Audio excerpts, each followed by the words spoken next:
Good morning, Rebels, and welcome back to my life. Recently, Australia banned the video game Hotline Miami 2 because of a rape scene that occurs within the game. Now, this isn't a store choosing not to sell it. This is the Australian government completely banning the game from ever being sold in the country in any way. And I just want to say, good for you guys. Well done to the Australian government. I mean, Australia already had like a rating system to allow the consumer to know what kind of content to expect within the game. And the game couldn't have been sold to minors without the parents' consent. But is that going far enough? I say no. I say people are not able to handle this type of difficult material in their video games. I think portrayal of any such action should be completely removed from video games, regardless of the consumer's desire to purchase and play such games or the developer's desire to include such topics within their story. Never mind the fact that the rape scene is simulated on a movie set within the game. Any graphic depictions of rape are completely inappropriate and should never be displayed on any screen, large or small. So now, in response, the game developers have told Australian fans to just go ahead and pirate the game because they're not losing any money on it anyway since they can't sell it. And that means that we'll never actually get that scene out of Australia completely, but that doesn't matter because we have taken an important first step. This can be a major precedent, but we can't let the momentum decrease. We have to take advantage of this historical decision. So here's our plan for what we've got to do next. See, we finally realized that any art form that deals with intensely uncomfortable topics like rape and violence are completely inappropriate for the consumers in the economy. But we haven't gone far enough yet. See, the problem with these things in video games is that the player is participating in them. That participation is what we're going for. That is the target. But what we failed to target, and the next logical step, is books, film, and television. Now, I know what you're gonna say. In those cases, there's no participation, but hear me out. Take Sons of Anarchy or Breaking Bad, shows with lots of death and sexual violence. You think people are just watching them and being spectators. You think there's no participation going on.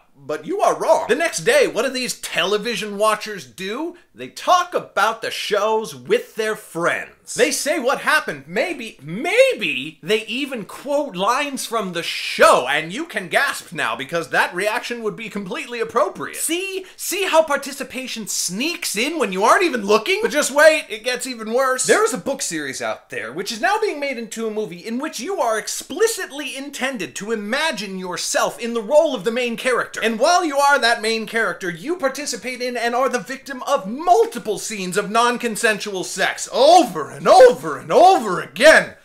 Whew. It's time we ban 50 Shades of Grey from our bookshelves and from our bedrooms. But wait, there's more. There is an insidious force that has invaded our bookshelves and our theaters and even our schools. What's even worse? It's been there for hundreds of years, infecting our culture from the inside out. Due to this perverted and disgusting purveyor of violence and sex and murder, children, yes, children, graphically act out scenes of violence and suicide every day. You want to talk about participation in an art form? These children pretend in real life, not via a controller and a television scene, to kill each other with knives and swords and poison. They murder each other and each other's families and speak dialogue layered with sexual nuance and fart jokes. This is a disgusting and insidious assault on our cultural morality, and it must be destroyed. Australia, you've done the right thing in banning a video game. Take the next logical step and be a shining beacon for the world. Ban William Shakespeare. Thanks for watching this little PSA, Rebels, and I will see you tomorrow.